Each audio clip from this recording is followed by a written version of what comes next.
Bien, moi je vous propose de commencer le grand tour de ce midi où c'est le docteur Yernaud qui va nous parler d'une anémie complexe chez un patient cirrhotique et on va voir si le cheminement va permettre de nous délivrer de cette complexité. Mathilde, tu as la parole. Merci. Donc bonjour à tous. Je vais vous faire une présentation d'un cas d'anémie complexe chez le patient cirrhotique. Et donc c'est un patient. Ah, voilà. Donc c'est un patient de 56 ans qui s'est présenté aux urgences dans un contexte d'altération de l'état général avec une asthénie évoluant depuis une semaine, qui rapportait à l'anamnèse une dyspnée d'effort importante, une majoration des œdèmes des membres inférieurs. Il n'y avait pas de notion de nausée, pas de vomissement, pas de douleur abdominale. Il ne rapportait pas d'extériorisation de sang, donc il n'y avait pas de méléna, pas de rectorragie mise en évidence. Le reste de l'anamnèse complète qui avait été faite aux urgences était sans particularité. Et par ailleurs, c'était un patient qui était connu pour une cirrhose éthylique diagnostiquée un peu plus d'un an auparavant, mais qui n'avait plus eu de suivi.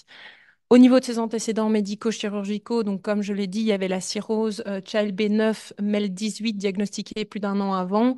Lors de la première, enfin de l'hospitalisation plus d'un an avant, il avait fait un épisode d'hépatite alcoolique aiguë et il a eu une cure de cataracte bilatérale par le passé. Au niveau de son mode de vie, c'était un fonctionnaire.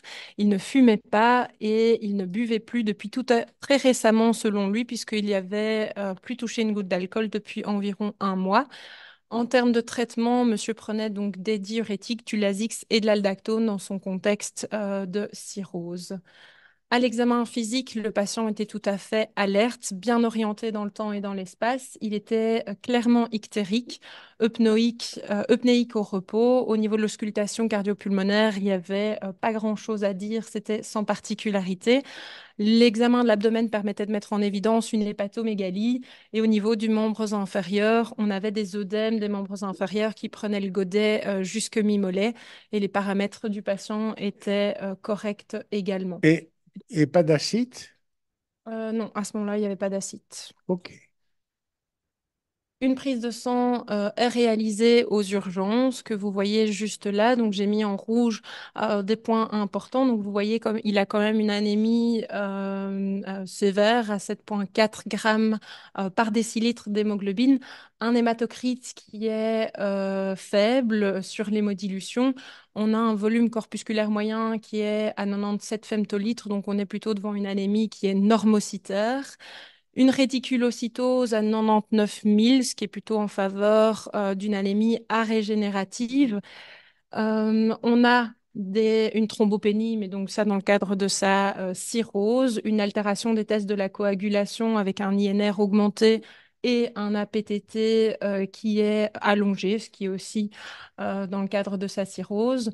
Il avait une petite hyponatrémie à 130, une hypoalbuminémie et une bilirubine totale à 10,3 mg par décilitre, avec quand même une composante importante de bilirubine non conjuguée, puisque la bilirubine conjuguée était à 5,6 mg par décilitre. Et vous voyez que les LDH étaient augmentés également, qu'il y avait une petite altération, une augmentation des azates, mais pas des alates, que les gamma-GT étaient dans les normes. Donc, on pourrait éventuellement, ça pourrait corroborer le fait qu'ils ne buvaient plus. Et les phosphatases alcalines étaient légèrement augmentées. Donc peut-être juste un micro-point par rapport au caractère non régénératif. Qu'en pen- qu'en penses-tu? Est-ce qu'on peut être si strict? Non, bah, et il a quand même 4,4% de Oui, réticulocytes et mais si 99 on, 000, c'est quand même, je dirais, on peut dire qu'il régénère quand même. mais si on fait l'index de production réticulocytaire, donc on corrige à l'anémie, il est à 1,1. Donc c'est bon, il régénère, mais c'est Mais pas il adapté à la régénère, oui, sévérité de voilà. l'anémie. Tout à fait. Hop. Donc, il reste dans les urgences parce que je pense qu'il n'y avait pas de place en hospitalisation. Et donc, quelques heures plus tard, on lui refait une prise de sang, je pense le lendemain matin, qui montre en fait une hémoglobine à 5,9 grammes par décilitre.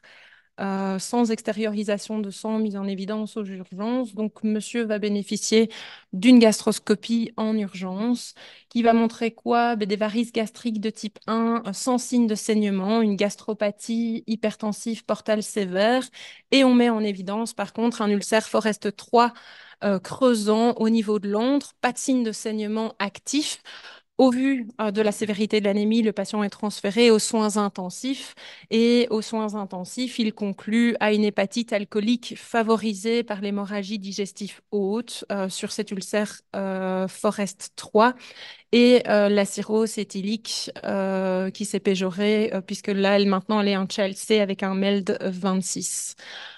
Aux soins intensifs, donc évidemment, ils vont transfuser le patient de 3 unités de globules rouges. Ils refont une prise de sang le lendemain et là, vous voyez l'hémoglobine le lendemain matin qui est à 7,5 grammes par décilitre. Donc, on peut dire que le rendement de la transfusion est médiocre puisqu'il n'y a pas vraiment une nette augmentation de son taux d'hémoglobine. Et vous voyez le reste de la prise de sang qui a été fait aux soins intensifs. Je ne sais pas si vous avez déjà envie de dire quelque chose par rapport à ce que vous voyez au niveau de la prise de sang. Attends. Le dosage des vitamines et acide folique était fait avant la transfusion ou après la transfusion? Après la transfusion. OK. Ok. Bon, il y a quand même une petite carence en folate. Bon, ce qui pourrait expliquer peut-être que le caractère régénératif n'est pas complet. Donc, un Mhm. frein médulaire à ce qui se passe. On s'attendrait avec en plus une anémie par une hémorragie complémentaire qui est une poussée réticulocité plus importante. Et par ailleurs, bon, tu n'avais pas commenté le fait que les blancs sont également un petit peu bas et surtout les plaquettes qui sont un petit peu basses. De voir s'il avait déjà ça avant. Bon, on parlait quand même d'une cirrhose avancée, donc il pourrait très bien avoir un hyperspédisme qui explique ces anomalies-là. Pour la suite, Probablement, étant donné qu'on a fait après la transfusion, acide folique était surélevé. Ça Ici. devait être Ah, avant de la transfusion, à mon avis, beaucoup beaucoup plus bas. plus bas. Mhm. OK. Donc, pourquoi est-ce que j'ai choisi de discuter de ce cas? Pour plusieurs raisons. Tout simplement parce qu'en fait, je me suis rendu compte que l'anémie chez un patient cirrhotique, ça pouvait être un défi diagnostique parce que l'anémie, elle est souvent multifactorielle et on n'a pas juste une cause qui permet d'expliquer pourquoi le patient est anémique et que finalement les outils qu'on a au quotidien dans la prise de sang sont très peu spécifiques. Vous voyez ici à droite, c'est la prise de sang qui avait été réalisée chez le patient lors de son diagnostic de cirrhose, donc plus d'un an avant qu'il se présente aux urgences. Et quels sont les outils qui sont difficiles à interpréter? Bon, on a le volume corpusculaire moyen, puisque par exemple, si on a un patient qui est éthylique actif, on peut avoir la macrocytose due à l'alcool. Et ça devient difficile de dire si l'anémie est microcytaire, normocytaire ou macrocytaire. Et vous voyez, par exemple, le MCV, il était à ce moment-là à 115, et donc on avait clairement une macrocytose. Les réticulocytes et l'index de production des réticulocytes peut être également faussé dans la cirrhose parce que ça nous permet de dire si une anémie est régénérative ou arégénérative, mais si on a une toxicité directe de l'alcool au niveau de la moelle osseuse, on peut avoir une anémie arégénérative alors qu'on s'attendrait, par exemple, dans certains cas, à ce qu'elle soit régénérative. Un autre outil qui est hyper important dans le diagnostic, notamment des anémies hémolytiques, qui est l'aptoglobine, va perdre toute sa spécificité chez le patient cirrhotique parce que l'aptoglobine, elle est synthétisée par le foie. Et en cas de cirrhose, on a une insuffisance hépatocellulaire, donc il n'y a plus de synthèse de l'aptoglobine. Et donc vous voyez que déjà plus d'un an auparavant, l'aptoglobine chez le patient, elle était complètement effondrée. Et on a également la ferritine, qui est une protéine inflammatoire qui va être augmentée en cas de cirrhose, et la transférine, qui est synthétisée par le foie, qui, elle, va être basse avec une saturation de la transférine, du coup élevée en compensation. Et donc, diagnostiquer une carence martiale chez un patient cirrhotique, ça peut aussi être un petit peu plus compliqué. Et on dit que si la ferritine et la saturation de la transférine sont dans des valeurs basses de la norme, on est déjà face à une carence martiale. Et donc, un des outils qu'on peut utiliser, qui est même essentiel dans les anémies chez le patient cirrhotique, c'est le frottis sanguin, que je pense qu'on ne fait peut-être pas assez en pratique quotidienne. Donc l'anémie dans la cirrhose, je voulais aussi en parler parce que c'est très fréquent, c'est 60 à 75% des patients cirrhotiques. On a jusqu'à 10% des patients qui vont avoir une anémie sévère. C'est une anémie qu'on dit avec inférieure à 8 grammes par décilitre d'hémoglobine. La prévalence et la sévérité de cette anémie sont généralement corrélées à la sévérité de la cirrhose. Donc au plus la cirrhose évolue, au plus les patients ont de risques d'être anémiques et au plus cette anémie a un risque d'être sévère. Elle a un impact pronostic parce qu'elle va augmenter le risque de décompensation de la cirrhose et du coup le risque d'hospitalisation.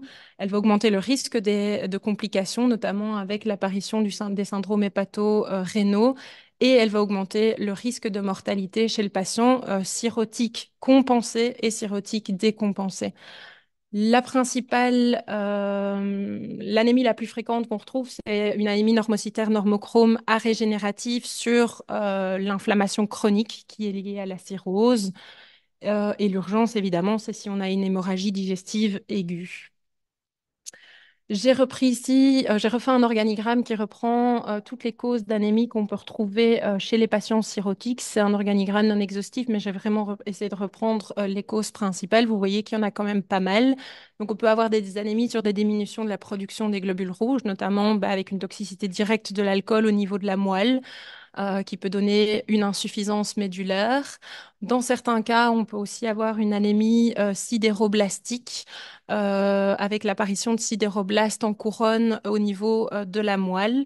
On a aussi fréquemment des carences en vitamine B9 sur malnutrition sévère qui peuvent aussi donner une insuffisance médulaire. Moins fréquent dans la cirrhose d'avoir une carence en B12. Généralement, la B12, elle est plutôt élevée chez le patient cirrhotique.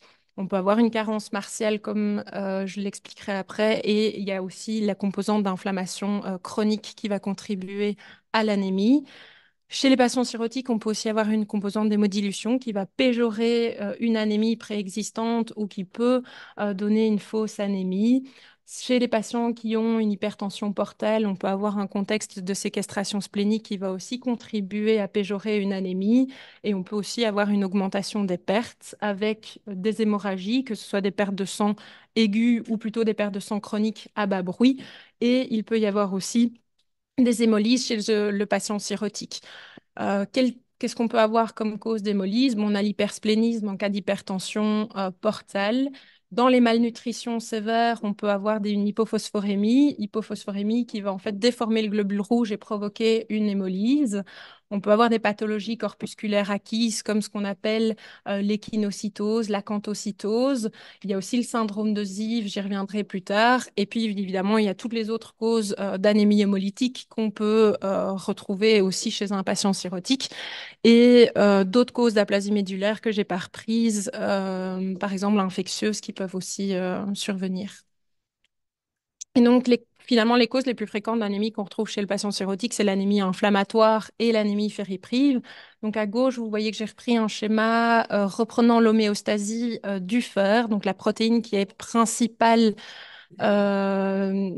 responsable de l'homéostasie du fer, c'est ce qu'on appelle l'hepsidine, qui va être synthétisée par le foie et qui va être augmentée en cas d'inflammation et augmentée en cas de surcharge en fer. Ça va impacter quoi? Ça va impacter deux choses. Donc en fait, son but, elle va bloquer la ferroportine, qui est une protéine transmembranaire qui permet normalement au fer de sortir des hépatocytes, des entérocytes et des macrophages et d'aller dans la circulation sanguine. Et elle va également inhiber l'absorption intestinale de fer. Et donc, in fine, on a une baisse du fer circulant. Et par contre, en cas d'anémie, d'hypoxie ou de régime pauvre en fer, ben là, l'hepsidine est diminuée de manière à pouvoir augmenter le fer circulant et à pouvoir assurer l'érythropoïèse. Dans les cas de cirrhose, les taux d'hepsidine et la régulation de l'hepsidine, tous les mécanismes ne sont pas encore totalement élucidés. On pourrait s'attendre au fait que, ben, comme l'hepsidine elle est synthétisée par le foie, on a une diminution de l'hepsidine dans la cirrhose puisqu'on a une insuffisance hépatocellulaire, mais en même temps, il y a aussi une inflammation chronique avec des productions d'interleukine 6 qui pourraient majorer la synthèse de l'hepsidine. Et donc, tout n'est pas encore compris à ce niveau-là. La carence martiale, c'est quelque chose de fréquent aussi dans la cirrhose. Donc, on estime que ça peut aller jusqu'à 22% des cas de cirrhose compensés et jusqu'à 78% des cas de cirrhose décompensés. Il y a une corrélation entre la sévérité de l'anémie inflammatoire et la cirrhose. Et il n'y a pas de cutoff clair qui a été validé chez le patient cirrhotique pour déterminer quand est-ce qu'il y a une carence martiale ou pas. Généralement, on prend le cutoff d'une ferritine à 100 microgrammes par litre, un peu comme on utilise dans l'inflammation. Alors, si on retourne chez notre patient, donc on a un patient de 56 ans qui avait une cirrhose éthylique Child C, une hépatite alcoolique aiguë, qui avait une insuffisance hépatocellulaire sévère au niveau de la prise de sang, une anémie normocytaire normochrome arrégénérative et un diagnostic d'ulcère antral Forest 3. Et donc, on pourrait en rester là, mais on pourrait aussi finalement se demander est-ce qu'il n'y a pas d'autres causes à cette anémie. Et donc, je reprends l'organigramme que je vous ai montré juste avant et vous voyez qu'il y a plein de choses qui sont mises en rouge puisque finalement, il y a d'autres causes à l'anémie du patient, notamment, comme on l'a dit juste avant, la carence en vitamine B9, puisqu'à la prise de sang en soins intensifs, on avait clairement une carence en folate. Par rapport à la carence martiale, malheureusement, je peux rien dire parce qu'il n'y a pas eu de bilan martial qui a été fait pré-transfusion. Donc, j'ai pas pu donner d'informations là-dessus. Il y a clairement une composante d'inflammation chronique. Le patient, il est cirrhotique, donc ça joue également dans l'anémie du patient. Une composante d'hémodilution, puisque son hématocrite était à 21,8%. Donc clairement, l'hémodilution péjore l'anémie. Une composante également de séquestration splénique, puisque le patient avait une hépatosplénomégalie importante, une hypertension portale importante à l'échographie abdominale et évidemment la composante hémorragique puisqu'on avait diagnostiqué un ulcère Forest 3 au niveau de l'antre gastrique. T'as pas mis en rouge éventuellement l'hémolyse qui pourrait aussi. Ah, d'accord. Elle arrive. Et donc, la question qui se pose, c'est finalement, est-ce qu'il ne peut pas y avoir une composante d'hémolyse chez ce patient, puisque si je vous remontre la prise de sang qui a été faite aux soins intensifs, donc il avait 7,5 grammes par décilitre d'hémoglobine après une transfusion de 3 unités de globules rouges. L'aptoglobine, je l'ai remise en rouge, vous voyez ici qu'elle est effondrée, mais comme je l'ai expliqué, c'est normal chez le patient cirrhotique, donc on ne sait pas dire grand-chose. Par contre, on a une bilirubine totale qui est fortement augmentée, enfin qui est à 8,8 mg par décilitre, mais vous voyez qu'on a quand même une composante de bilirubine non conjuguée fortement augmentée, avec des LDH augmentés et une réticulocytose qui est quand même élevée, même si elle est, voilà, c'est pas tout à fait régénératif par rapport à la sévérité de l'anémie. Et donc, il y a clairement une composante hémolytique chez le patient. Euh, Oui, d'autant plus tu remets en rouge le fait qu'il a un folate qui était, comme Karine l'a dit, qui- probablement effondré, Mhm. va avoir quand même quasi 100 000 réticulos en présence d'une carence en folate. Oui, Ça montre c'est que quand c'est même, voilà, régénératif. ça montre quand même quelque chose. Oui. Je reprends rapidement deux slides sur les causes de l'anémie hémolytique. Je ne vais pas m'attarder longtemps là-dessus parce qu'il y a un grand tour qui arrive prochainement qui parlera des anémies hémolytiques. Donc, on a des anémies hémolytiques corpusculaires avec des anomalies au niveau des enzymes du globule rouge, des déficits en G6PD ou en pyruvate kinase, par exemple. Donc là, on va doser les enzymes érythrocytaires.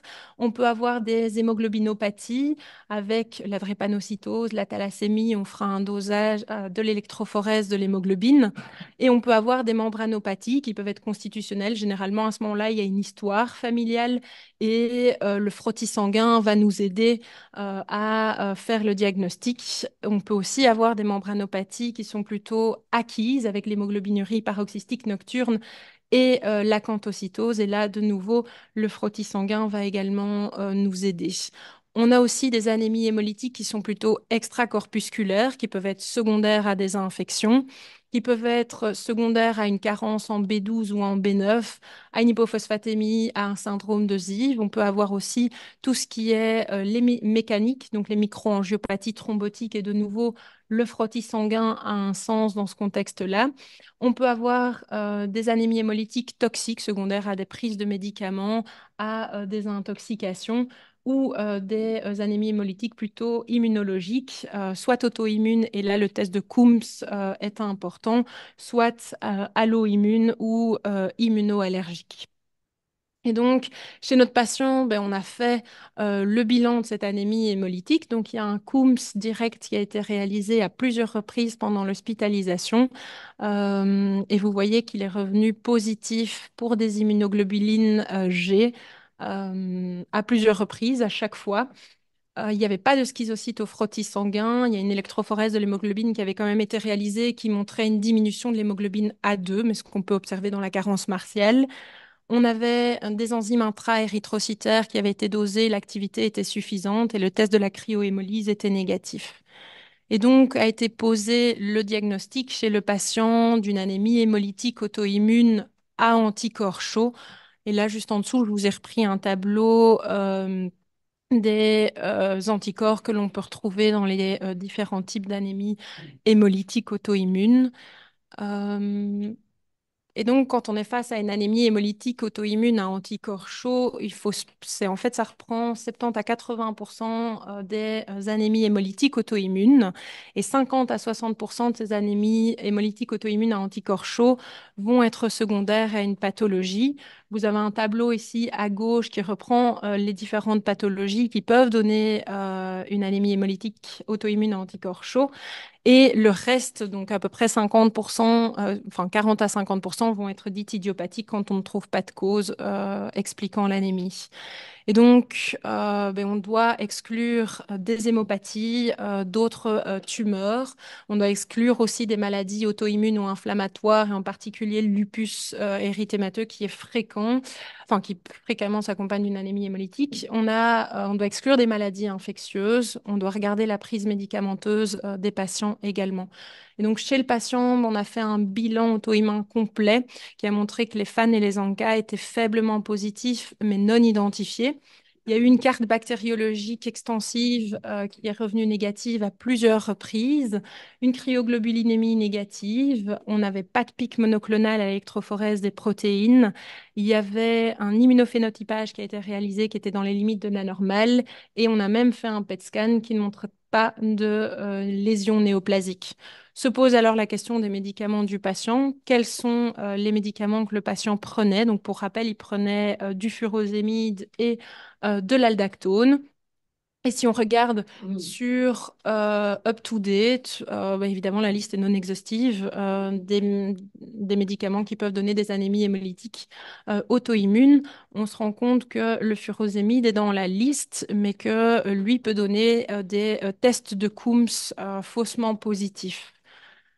Et donc, on est face à une anémie hémolytique auto-immune à anticorps chauds idiopathique, point d'interrogation.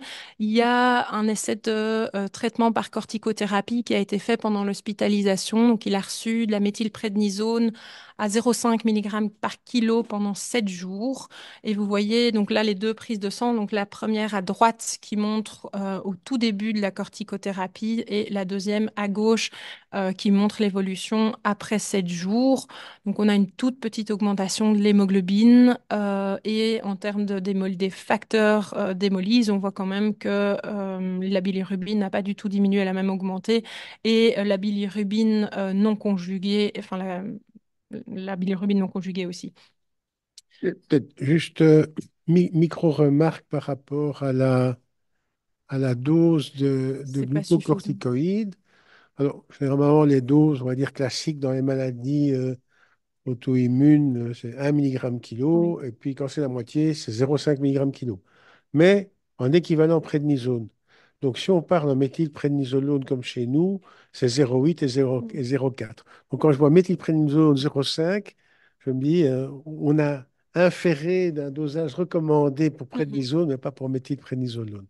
Ça va pas changer, ça va pas changer énormément.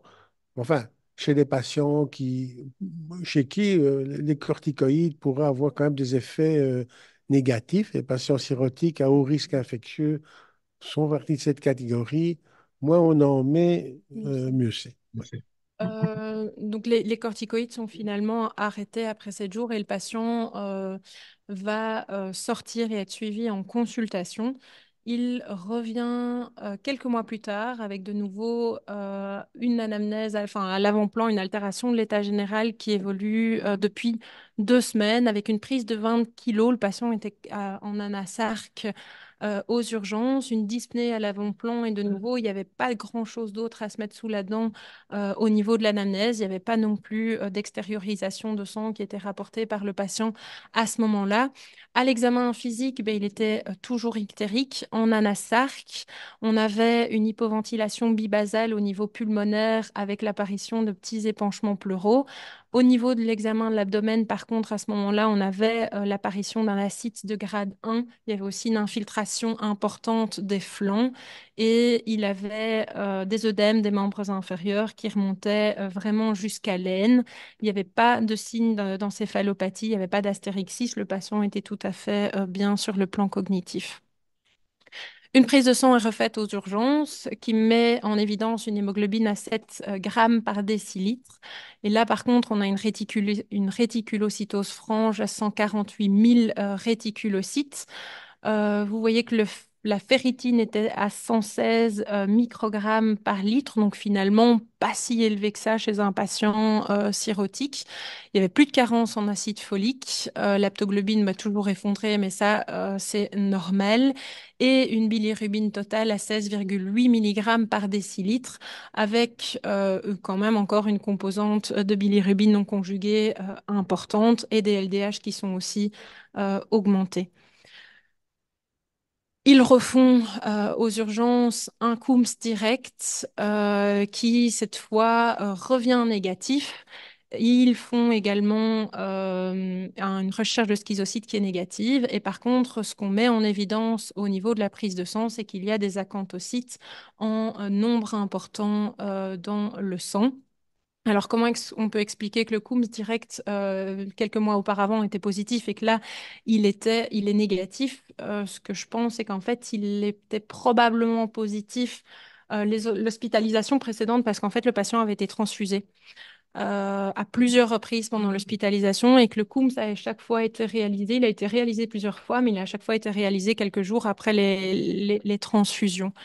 Et si on regarde les prises de sang qui ont été faites par le passé lors de la précédente hospitalisation, en fait, on se rend compte qu'il y avait déjà des acanthocytes dans le sang du patient.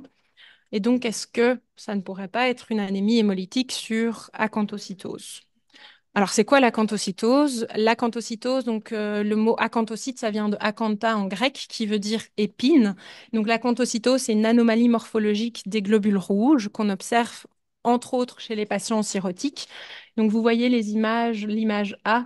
Donc, en fait, les globules rouges vont être déformés. On va avoir l'apparition de spicules à leur surface. Et on doit les différencier de ce qu'on appelle les échinocytes. Les échinocytes, c'est ce que vous voyez sur la petite image G. Pourquoi on doit les différencier? Parce que physiopathologiquement, ça ne va pas vouloir dire la même chose.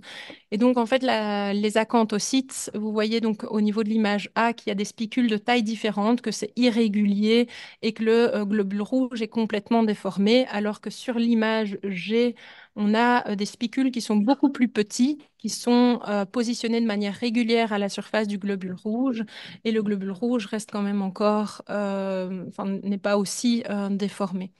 Les acanthocytes, on peut les retrouver dans différentes pathologies, pas uniquement la cirrhose. On peut en avoir dans les abétalipoprotéinémies, les neuroacanthocytoses. On peut retrouver des acanthocytes dans 20% d'hypothyroïdie, dans les syndromes myélodysplasiques, en cas d'anorexie, de splénectomie ou même de médication, et en particulier la prise de statine. et les mécanismes physiopathologiques qui expliquent l'apparition de ces acanthocytes au niveau du frottis sanguin diffèrent un petit peu en fonction des différentes maladies qu'on peut voir. Et donc, l'anémie à acanthocytes, qu'on appelle en anglais spur cell anemia, c'est quoi? Donc, c'est une anémie hémolytique sur une pathologie corpusculaire acquise, puisqu'on va avoir une anomalie au niveau de la membrane du globule rouge.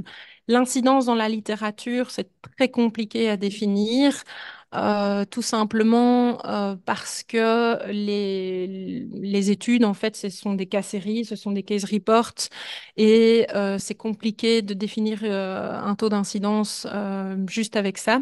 Il n'y a pas de critère diagnostic clair qui a été établi. Il y a des études qui disent qu'il faut au minimum 20% d'acanthocytes sur le frottis sanguin.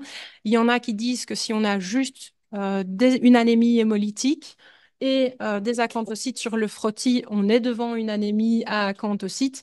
Et donc, ils ont essayé de définir des critères. Et donc, ce que j'ai retrouvé qui revient quand même dans la plupart des cas, c'est qu'il faut avoir la présence d'une anémie hémolytique et en général, au minimum, on dit 5% d'acanthocytes sur le frottis sanguin.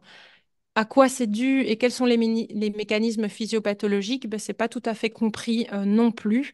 On sait qu'il va avoir en fait une anomalie au niveau du métabolisme des lipides. Pourquoi? Ben, parce que le foie, il synthétise des lipoprotéines et que, ben, en cas de cirrhose, on a une insuffisance hépatocellulaire et donc on va avoir une anomalie qualitative et quantitative dans la synthèse de ces lipides.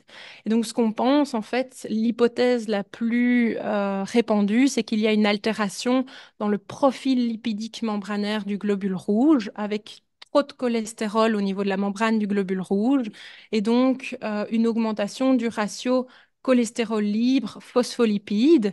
Ça va entraîner quoi? Et vous le voyez sur le schéma à droite, ça va entraîner une augmentation du calcium intracellulaire, ce qui va provoquer une rigidification du globule rouge qui va avoir tendance à se déformer avec l'apparition de spicules.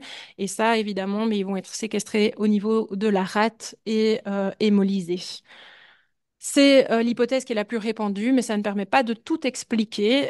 Pourquoi? Ben, parce que quand on transfuse des globules rouges à ces patients et qu'on transfuse du sang, les globules rouges qui sont transfusés vont aussi se transformer en acanthocytes. Et donc, on pense qu'il y a aussi peut-être un facteur plasmatique qui pourrait avoir un rôle, mais on sait que probablement l'excès de cholestérol permettrait d'expliquer la situation, mais on ne sait pas encore comment.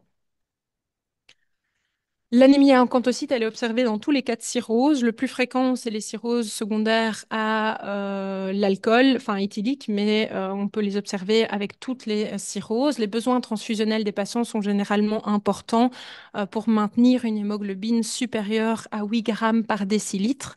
On se pose la question de savoir s'il n'y a pas des facteurs précipitants, parce il y a déjà eu dans les études des cas où les patients ont des acanthocytes au frottis mais ils n'ont pas d'anémie hémolytique. Et puis, ben, dans l'évolution de la maladie, tout d'un coup, ils vont développer une anémie hémolytique sévère. Et donc, on se pose la question de savoir si ben, l'infection ou si les hémorragies ne peuvent pas précipiter l'apparition de cette anémie.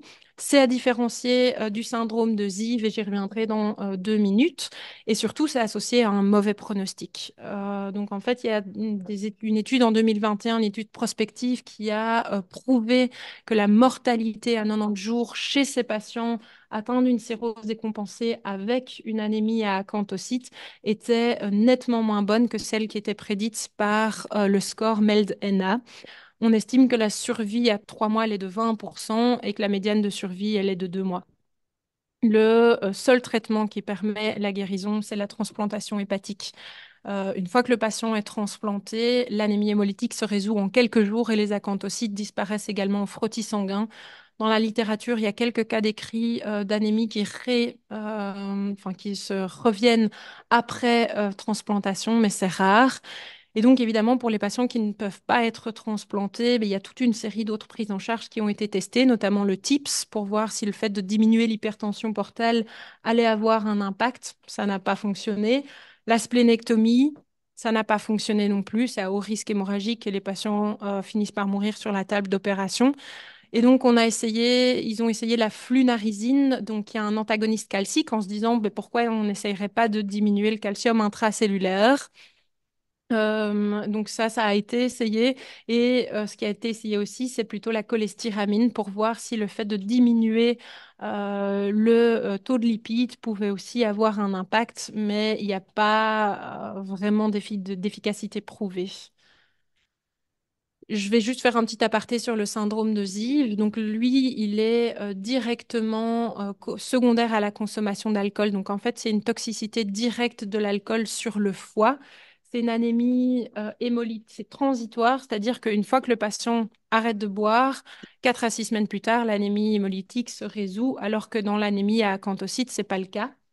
On a une triade clinique caractéristique, c'est une anémie hémolytique qui est généralement peu sévère, la présence d'un ictère et une dyslipidémie. Et ça peut s'accompagner de douleurs abdominales et de température chez le patient. Et on n'a pas, évidemment, on n'a pas d'acanthocyte au niveau du frottis. Parfois, ce qu'on peut avoir, c'est des sphérocytes.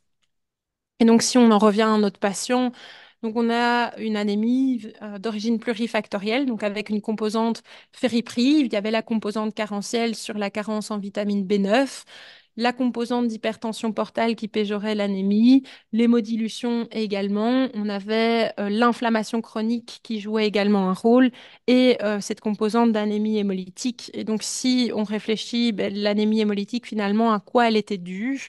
Je pense qu'il y avait plusieurs causes possibles. Il y a cette composante d'hypersplénisme qui peut donner une hémolyse latente. Peut-être aussi une composante d'érythropoïèse inefficace sur la carence en vitamine B9 qu'on avait. Et peut-être l'anémie sur acanthocytose, mais ça n'a jamais été diagnostiqué formellement. Et donc, si je dois terminer par dire quelque chose, c'est que l'anémie chez le patient cirrhotique, elle est souvent multifactorielle. Il ne faut pas s'arrêter après un seul diagnostic. Il ne faut pas se dire, OK, on a l'origine, c'est les saignements et on ne doit pas chercher plus loin. Il faut essayer d'avoir une approche systématisée et pluridisciplinaire et peut-être faire des frottis sanguins de manière un peu plus fréquente. Voilà, merci pour votre écoute. Merci, Mathilde.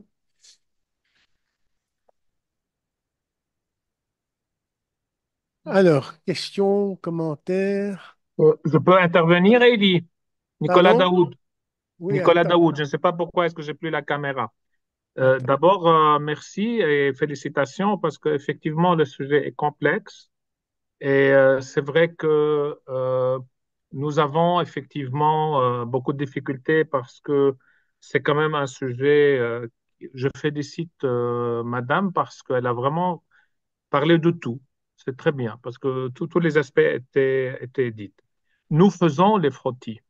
Et donc, effectivement, je crois voir ce cas-là, parce que c'est moi-même qui j'ai regardé les cystocytes quand il est rentré. Effectivement, nous regardons directement quand on est anémie les frottis, madame. Et on met ça dans le commentaire, comme vous l'avez vu. La seule chose que je dois dire peut-être que l'anémie est normocytaire et donc la vitaminose B9 et 12 nous donne toujours une macrocytose. Mais sinon, vous avez vraiment bien tourné tous les aspects. Félicitations. Merci. Bien. Merci, Nicolas. Merci. Et donc, lors du deuxième passage aux urgences, il est arrivé en décompression hépatique, cet homme, avec une acide. On a fait une Mhm. ponction d'acide, j'imagine? Non, ça n'a pas été fait. Non? Non, il n'y Ça avait peut pas passer avec suffisamment un pour pouvoir exsudat, ponctionner. avec plutôt un sepsis qui aurait pu déclencher aussi la décompensation hépatique secondaire. Il y avait pas suffisamment pour pouvoir ponctionner. Mais très probablement il y avait une décompensation de sa cirrhose à lui. Mhm. C'est juste un point par rapport au syndrome de Zive qui peut survenir en dehors de la cirrhose, hein. Mhm. Souvent, c'est des patients éthyliques dans une grosse débauche éthylique. Et un des points d'ailleurs à l'examen, c'est qu'ils ont souvent une hépatomégalie, ce qui doit interpeller par rapport à un patient qui serait cirrhotique où le foie est plutôt racrapoté. Et ils ont souvent d'ailleurs une splénomégalie également. Autre question, commentaire sur le chat? Pardon.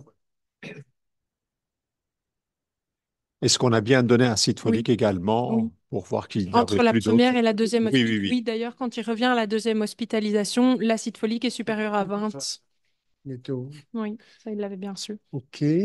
Et qu'est-ce qu'il est devenu finalement, ce Il est monsieur? décédé. Il est décédé. Bon. Mais c'est vrai que euh, des cirrhoses qui se présentent dans ce type de tableau, le pronostic, tu as signalé, indépendamment d'ailleurs des acanthocytes, est un pronostic assez défavorable. Euh, Autre question, commentaire. Écoute, il y a peu de questions parce que tu as vraiment été très complète, hein, Mathilde. C'est très bien. OK. Eh bien, dans ce cas, à la semaine prochaine.